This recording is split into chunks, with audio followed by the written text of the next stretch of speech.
Hugo, what's going on? Hey, brother, how are you? I'm good.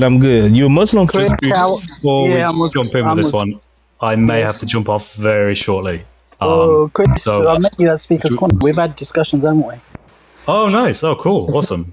I have to be honest, I don't remember your face, but... So we had a discussion actually about the Jews say they crucified. I actually believe that Jesus was crucified.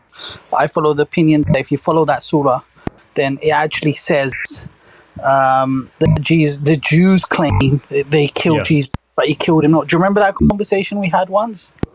And I'm trying to remember. Possibly. I may have vague memories of it. I know you've had a lot of conversations. So, basically, I actually believe Jesus was crucified. I don't think he was resurrected.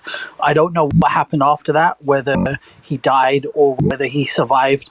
That was the issue that we had here. But I know that's not the topic, but I was just trying to jog your memory. But yeah, I think what's the actual topic? Is it about the Injil? So at the moment, and TheWord&I, you can jump in with corrections if you want to correct me, because this is your stream. I don't want to hijack it.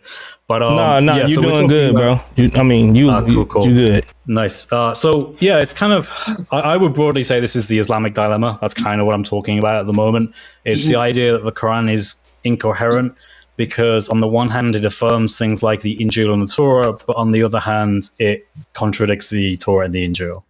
Okay, so I believe from my research that there was two types of Christians, because the Quran is very clear; it condemns Trinitarian belief.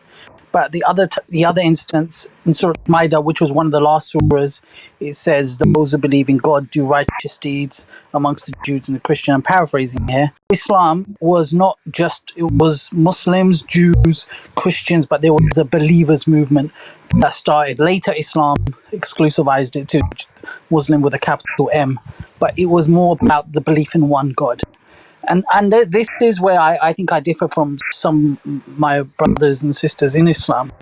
From my research, I believe that there was a community post Jesus Christ that survived. I believe it's most probable that this was the Jerusalem church. So, Chris, do you know about the Jerusalem church? Correct. Yeah, correct. So the leader of the church, James, was James the Just. And I've got this book, and I want to show you it. It's an incredible book. It's very thick, but it goes through everything. It's called James, the Brother of Jesus. It's by Robert Islamic. It's also available in Audible. But it basically goes through the types of Christianity. So there was a split very early on. So you had James and the Jerusalem church. James, may God be pleased with him, was sacrificed 62 after the death, or 62 AD. So he was the leader, and then it talks about the family of the Lord. They're called the Denosophi, and they were the leaders of the church for centuries, until I think Pope Sylvester II, I believe, or might be Sylvester I. But they had a big influence, and what they taught was very different to the Pauline teaching of Christianity. Therefore, they had Injil, or if that community, which is probable, made it to Arabia, which is the land of heresies, then I think we've answered the question. Yeah, so let me just add my thoughts to that. So, but there are other ways you can try and do similar stuff. Like some people will try and argue, forgive me, I'm trying to think of the name. There's another sect that even Sunni Muslims will actually... Ebionites. Ebionites, that's the ones. Yeah. And there's actually non-Muslim scholars that try and advocate that theory in some sense as well.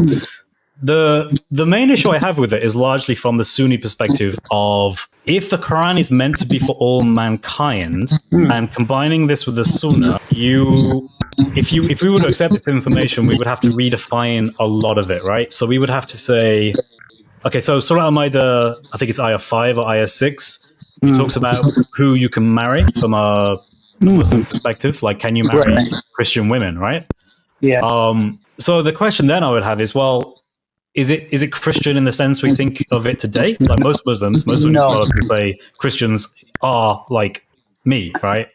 And other Christians. And then, of course, if we follow this new way of looking at it, we would have to perhaps redefine that and say, well, actually, maybe it's not Christians as like Christendom, but rather this specific group. which would have quite a profound impact on theology. Well, this is the whole...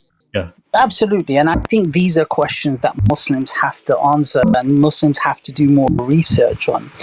The issue that we have amongst Muslims is the early history has really been warped, Chris. And I want people to know this. So within... we're in Muharram. I'm a Sunni Muslim, although I'm wearing black, people are going to think I'm Shia, but I'm not Shia, but I love the Prophet's family, Banu Hashim. And within a very short period of time, his grandson was martyred by Muslims. I mean, just digest that. There was a hadith project that started within very, very early on, within maybe 50 years, and propaganda was pushed. There was 3 civil wars. There was the war between Aisha and Ali, and they had their faction. They were the Abu Bakr faction. Then you had the war between Muawiyah and Ali, and that was a separate faction. So you have 3 different factions, and you have hadiths that are pushed out, and you have Islam from very early on. Fred Donner talks about this in his thesis, and I'm inclined to agree with him. And if you look at the early Christian writings, it actually says Muhammad, a heresy of Christianity. You got John of Damascus and other people, and Sibo. Yeah. There's lots of them. A lot of people thought that it was a Christian movement that was coming out, or a Jewish movement. So, well, just to add to what you're saying there, because I've thought about this quite a bit. If you read the Quran and you imagine yourself in the 7th century, right? And you saw this guy called Muhammad. And you asked him what he believed, and he said, well, I believe in the Prophet Ibrahim, in Musa, and Isa is the Messiah. Yes. Then what would you have called him? You would have called him at least like a heretical Christian. Maybe you don't know, he could even be Orthodox from that description. Right. Yeah, so I could definitely see the argument to be made for that. And you're right, John of Damascus and other sources do portray them as some kind of heretical Christian group. And I think Robert Boylan's book as well, it talks about an Arab movement. It doesn't talk about a Muslim capital M that we have now. It talks about a believers movement. It talks about how Arab Christians, Jews, they came out. Later on in history, the Jews and the Christians are taken out.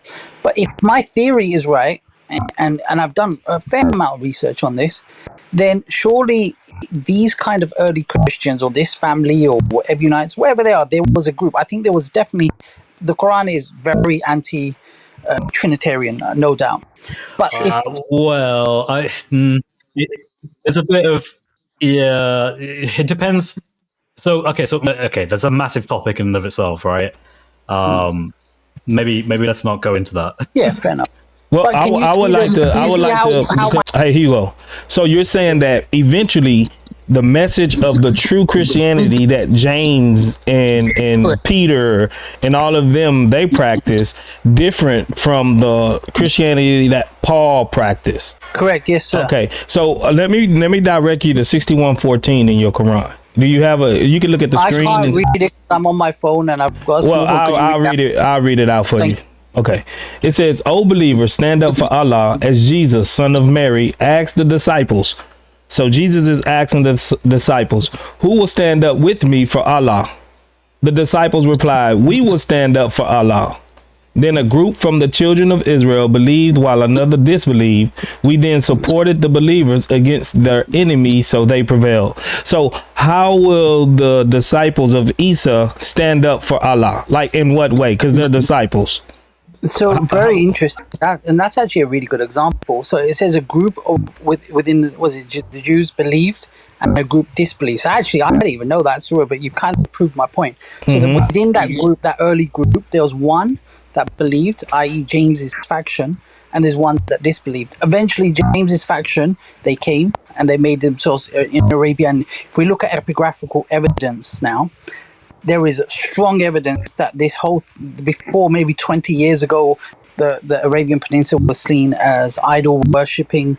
Now, all the latest evidence, and I'm sure my friend Chris will agree with this, shows that there was big Christian communities, in the Hijaz region. Like you have Ahmed al-Jalal.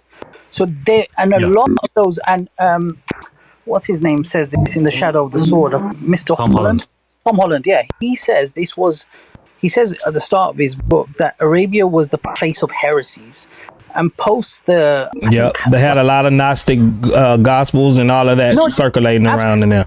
Not just Gnostics, there were Gnostic. No, I know, but it's a lot of Docetists. It was a lot of all kinds of people living in that. So, and that was post the I think it was 456 Chalcedonian Council or something like that, where it was a lot like for example, Nestorianism was outlawed, and but it also.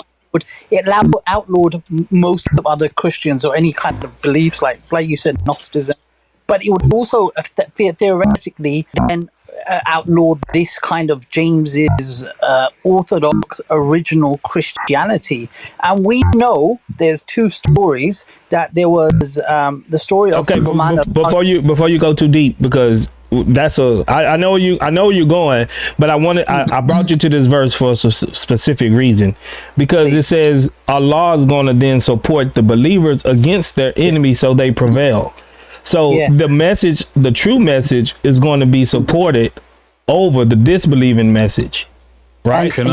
So if we can I answer that direct question before we move on? But let me show you one more verse, and then I'll let you.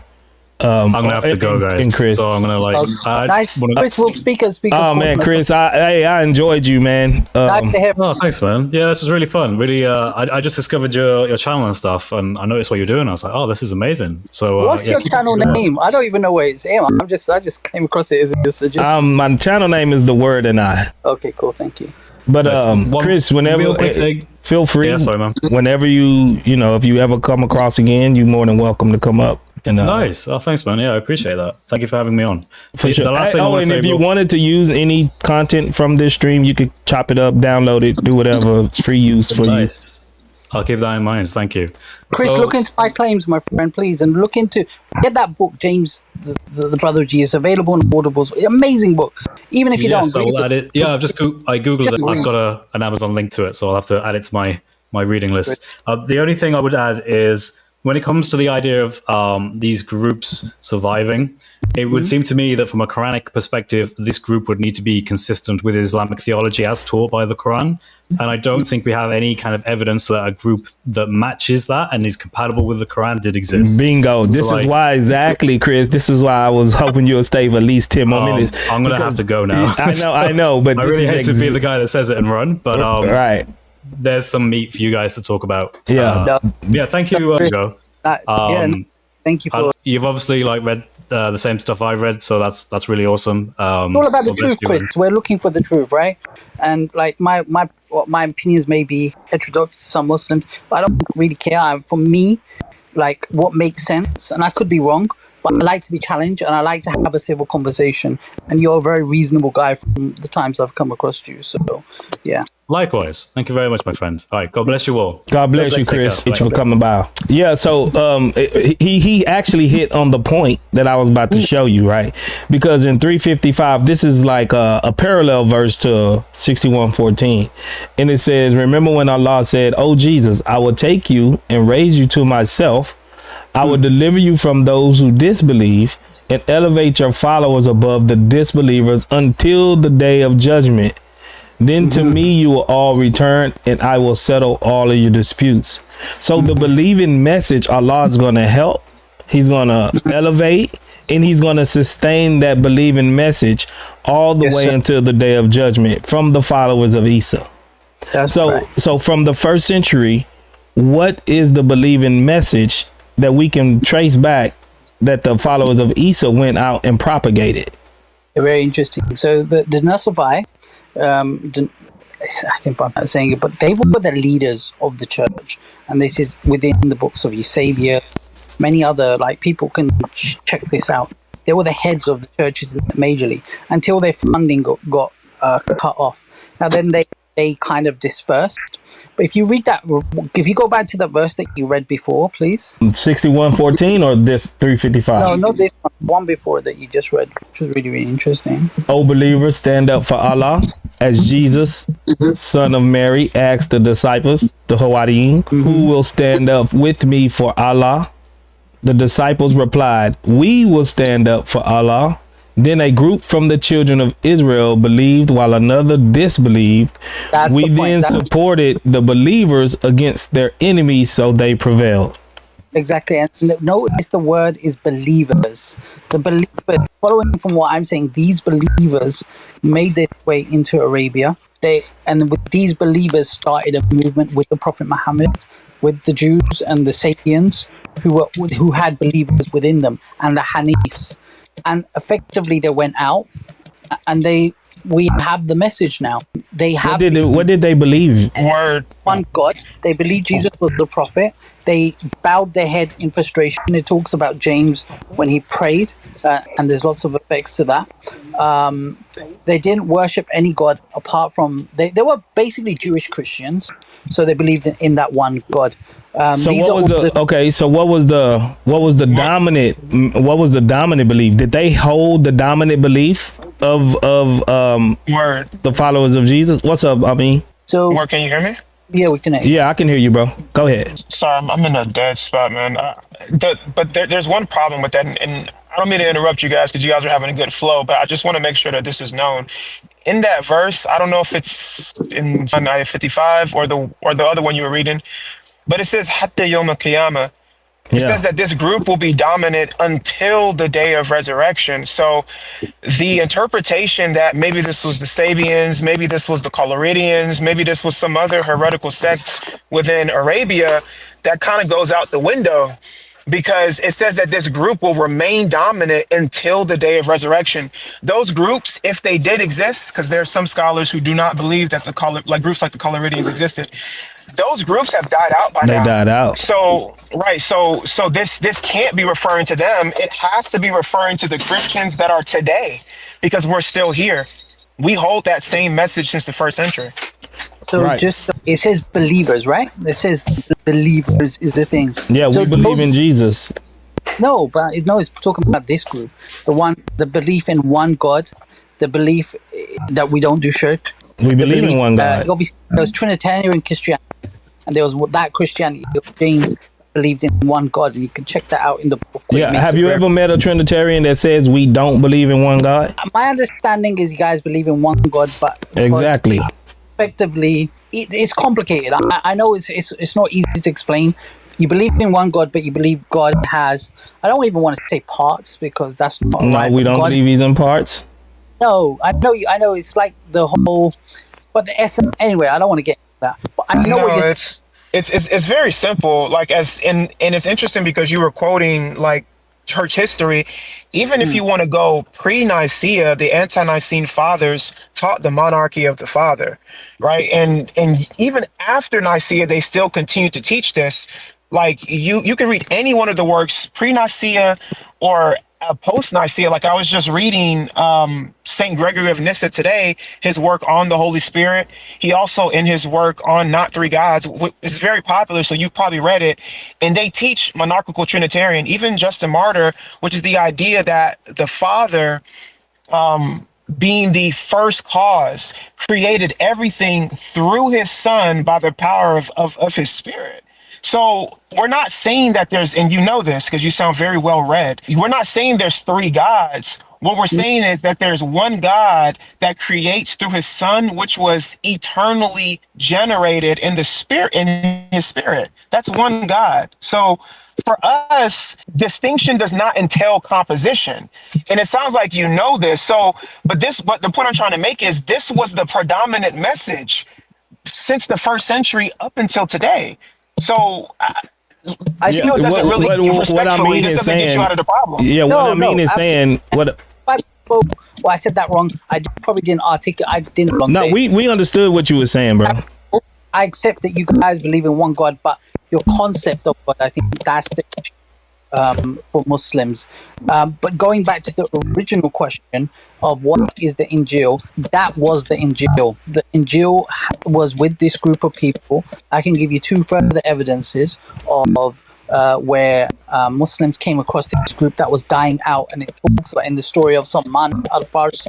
He went and he said, this group dying out. They believed in one God. Bahira, who was, there's a hadith where the Prophet ﷺ met this monk called Bahira, and he knew and he saw the signs of the Prophet, and he used to live alone. You talking about Sergius? Yeah, Sergius. He was a Trinitarian. Sergius. Sergius is not. That's his name in Arabic. Yeah, no. So because no one's really found who this Bahira is. I mean, that's the thing. But it's not him. Saint John of Damascus talks about him because you've read it. Saint John of Damascus talks about him. He does not name him as either Sergius or Bahira, but the material is extant in Christianity and in Islam. If you look in the Encyclopedia of Islam, it names him and it says Sergius, also known as Bahira, in alternate traditions. And what's interesting is Muhammad, and I've read St. John of Damascus's On Heresies 4 times. So in his work, he says that Muhammad was taught by this Arian monk. So, I mean, if you want to use Bahira, that guy was a heretic, which in our tradition, closer to his death, I believe he did recant and came back into orthodoxy, but that guy was a heretic as well. So you can't use him. Yeah, I think he ended up coming back to Trinitarianism. Wait, can I just get a bit more? Why was he a heretic? Because he was an Arian. Because he was an Arian. So my understanding, forgive me, if I get this wrong, Arians also believe in similar to you, but they believe that Jesus was the first. They believe that Jesus was the first creation of God. But he was God, but he wasn't on the same level as God the Father. He was like a lowercase G. He was like a demigod, a lowercase God. I don't know. This is the first time I didn't know that. That's actually really interesting. Thank you for that. I'm going to definitely look into that claim. I'm going to find out a bit more. So just because I'm still working it out. But what I'm trying to say to you is that's a very plausible. If there was a different group and they had a different a book, then that would be the Injil, and that would resolve. Okay. This is right. This is what we're saying. Then, if they had a different book and it was the Injil, why no one ever attested to it? The only thing that we know that it was as considered the Gospels from let's start at the 7th century in the time of Muhammad back to the 1st century is Matthew, Mark, Luke, and John.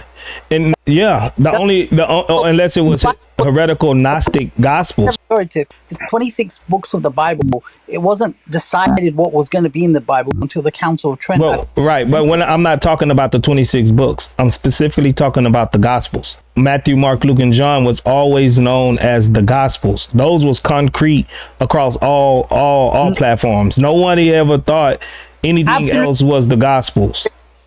Absolutely. If you're a Trinitarian Christian, I grant you that. But if you're not a Trinitarian Christian, if you follow the teachings of James the Just, they had their own book. What do you mean? So for example, they were like Jewish Christians. Even like, for example, we have in the Ebionites, so we will mention them. They had a book called the Book of Hebrews that Eusebius talks about. The number of we have Hebrews today. Sorry? We have the Book of Hebrews in our Bible today. No, but not the same one. Hugo, even the Ebionites, and I mean, I can pull up the quote. And what's interesting about the Ebionites, they use the Gospel of Matthew. And the Gospel of Matthew says the exact opposite of what Islam says. Furthermore, when you're quoting groups like the Ebionites, the only reason you know about them and you know what they believed is from the church fathers. So we have none of their writings. In fact, please. Sorry, go ahead, bro. Let me hear your point, and then I'll go back to you. Yeah, so even if you're using these same church fathers, Irenaeus, he writes in his work Against Heresies, I believe it's in book 3, chapter 8, section 11. No, it's book 3. I'm in the car, so I don't have it in front of me, but book 3, section 11, or chapter 11, section 8, or something like that. Anyways, he says Matthew wrote Matthew, Mark wrote Mark, Luke wrote Luke, John wrote John, and he calls it the fourfold Gospels and likens it to like these are the pillars, the 4 pillars in which the church stands. So across the board, the Christians, and you quoted Eusebius earlier, against him in his ecclesiastical history. He even says that we know who these people are. The only people who did not say that these groups wrote, that Matthew wrote, all these people, are the Gnostics, which come later. And the reason we throw these people out is because some of them did not have apostolic succession. And then we could talk about other people like the Valentinians. But a lot of the Gnostics, they held to our book. Exactly. And even the heretical groups, they still believe Jesus was God. So they could be Muslim. So we know that Mark, there's a debate generally seen as Mark as the first gospel, and then Matthew was. There's a debate whether whether Matthew borrowed from Mark. Well, there's a debate because some of them think that. But you're also aware that some people say Matthew was. There is a strand within Christianity and scholarship that says Matthew was actually the first book, right? Yeah, because it was written in Hebrew. Yes. So there is a letter about this group, the second group. I'm going to try to get the book's name for you. But in this book, it talks about how they had an original book. And this book was what potentially we would call Q now. Yeah, Q. And this was, Jesus didn't have a book just that's come down to him, but he preached good news, the Injil, good news. Similarly to Prophet Muhammad, peace be upon him, he told the good news. His closest followers understood it, and they preached it. Now, in what Muslims believe is, within that there was a group who asked for the original book, and this was Paul, and this is basically what it says in James, the brother of Jesus. And they borrowed parts of it, and they added other bits to it. So there was two separate groups. Now, if they did believe in Matthew, then the Matthew that you've got would have been parts of it is true. This is why I respect the Holy Bible, because I think there's absolute truth in there and there's beautiful wisdom. But there's also parts that we believe have been corrupted with Trinitarian beliefs. So I have no problem if the Ebionites had the book of Matthew. Potentially they had the more original book of Matthew. I'm not even saying it's the Ebionites. I'm saying that the book that the family of Jesus had would be the original Injil. I don't know if that was Matthew. Right. Different. And you believe that this original Injil was the Q source? I think potentially, most likely. Right. Yes. But there's no evidence of this Q source. The only way that they derive this Q source is by looking at Matthew and Luke and then comparing that to Mark. But they're still basing it off our scriptures. But would you not? Because that's the only evidence that they have. This is theoretical.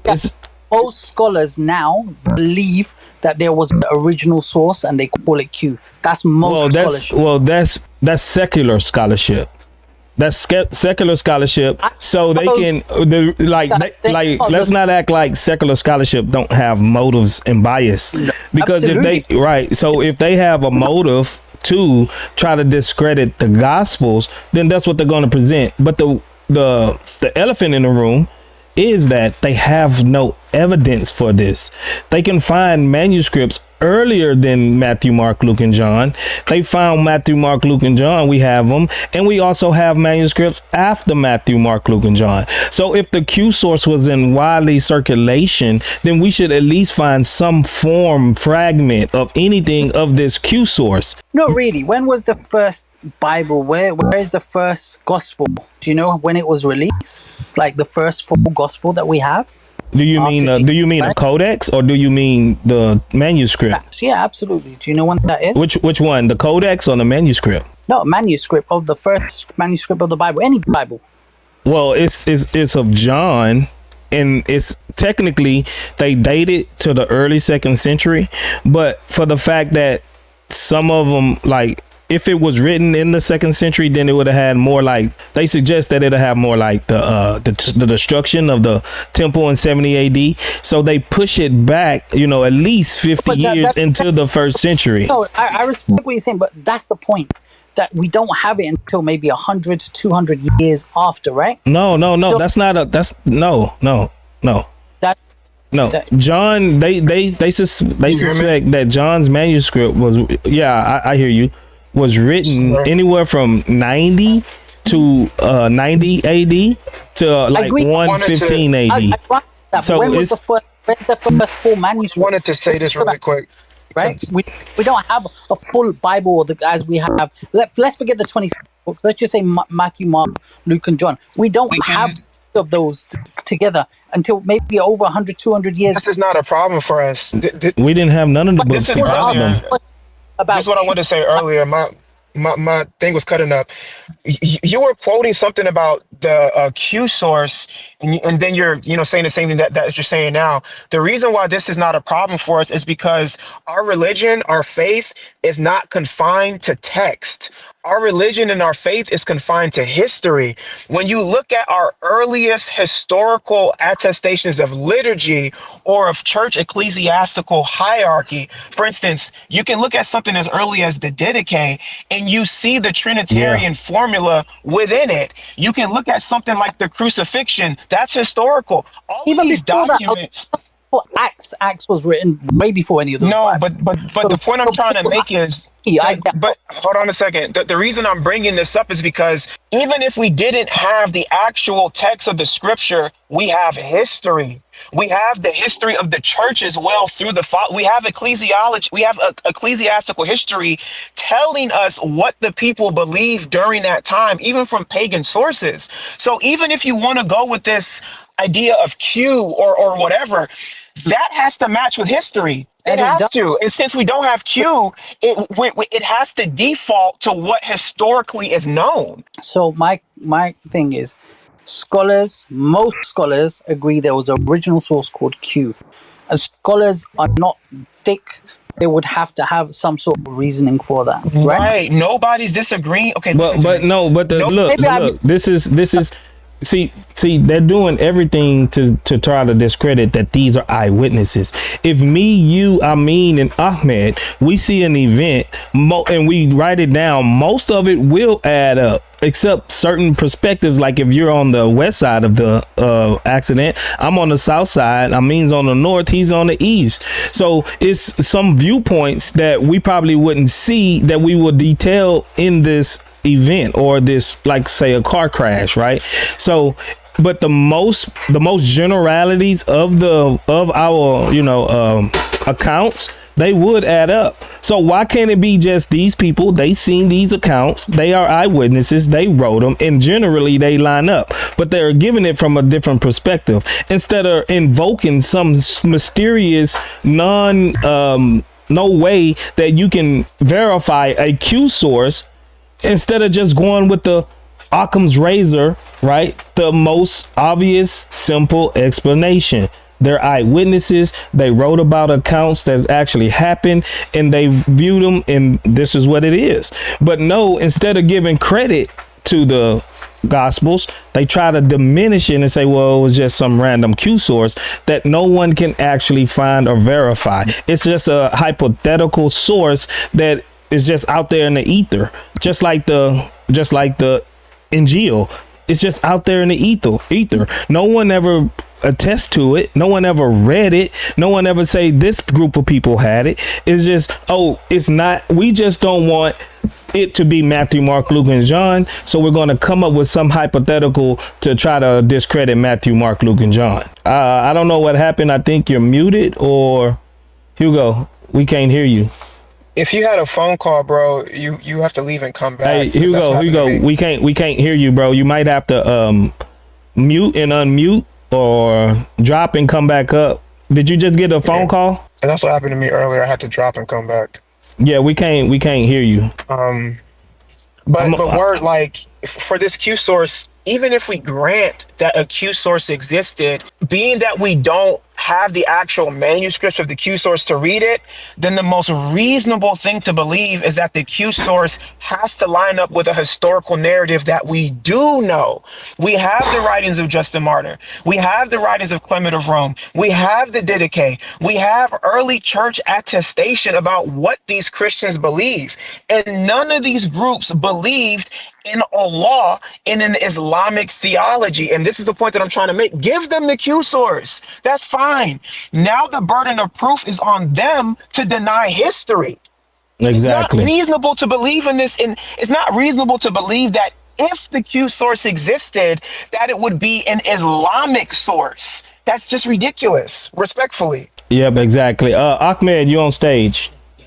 Ahmed, you go if you we had to take you down. We couldn't hear you, so just come back up. Yeah, if hello? you can click the link to come back up. What's up, Ahmed? You on stage? Ahmed. Hello, sir. Yeah, we can hear you. Hello. Yeah, well, can you hear us? We can hear you. Yo, can you hear us? Something was going on with his. Yeah, it's the same thing that happened. Like, I don't know, dude. This StreamYard app, if you're not like actually in front of the computer, it's really wonky. Yeah, Hugo. You can come back up, bro. Yeah, that guy Hugo actually was. It's actually really nice talking to him. Like, yeah, he can actually he hold the seems, conversation. Right, he can hold a conversation without these other guys screaming and stuff. What's up, Ahmed? Can you hear us? Ahmed, we hear you. Ahmed, he might got a weak signal or something, because I see he kept leaving and coming back. Let me type in the chat. We can hear you. He can't hear us. Yo, Ahmed, you on stage, bro? You might just need to drop him and then you shut off TikTok. Yeah, I got off of TikTok. TikTok be dry for me now. I be getting more action over here on YouTube. Which is not bad. This is what I kind of wanted anyway. All right, Hugo, can you hear us now? I lost connection, but in any case, I'm going to have to go. But I just want to say thank you for giving me a platform. I want to kind of build bridges between our community. Of course, there's polemics. I understand that. But I always ask people, the Bible teaches us to be good people, to have respect. And those are the Christians I've come across. If you want Muslims to listen, especially on this channel, you know, when you insult the Prophet or you be rude about Allah, they're less likely to come on. If we have a cordial conversation like we've had with the brothers, and I've really enjoyed it, I've learned as well from you guys, then perhaps that's the best approach, you know. I understand that some Muslims are very rude and disrespectful at Christianity. I disassociate with those sort of people. I love the Holy Bible. I think there's a lot of wisdom and beauty in there, and I respect it. But I just think the way that we should have conversations like we've had today, and I just want to say thank you for your time and thank you for giving me that platform, brother. Yeah, bro. Honestly, like, it's refreshing talking to a Muslim who actually has done a little bit of research, because I can tell that you are well read and this is serious to you. And I always tell people, like, for me as a Christian, the most important thing is, if God is real, like, what's more important than that, right? So for us, like for all of us here on stage, this is something that we care about, because there's nothing more important than God. So I can tell that you actually do care, you study, you listen, and not saying that, you know, you always have an answer, because we don't know everything either. And it's okay sometimes, because I've done it. If I don't know something, I'll say, hey, look, I don't know, I'm going to do some research, come back. I don't think that we would ever have a problem saying something like that about you. Like, most of the people we talk to, I'm just kind of giving you an answer as to why it may come off as offensive or aggressive sometimes. Most of the people we talk to, they do not act like decent human beings. And I know that it's the same way across the board, no matter what religion or whatever, but it just seems to us that we can't have normal conversations, because if you even say one thing about Islam, then all of a sudden it's like we're insulting you guys or something. So this is just my perspective. Maybe it's anecdotal, but I think Word might say the same thing. No, I agree. Yeah, I agree. Anyways, totally. Man, it was good talking to you. No, hey, man, you always welcome. Thank you, brothers, and God bless you all, man. God bless you, Hugo. May the truth fill our hearts. Thank you. Keep reading, man. Keep reading and keep studying, man. Take care, brothers. Take care, bro.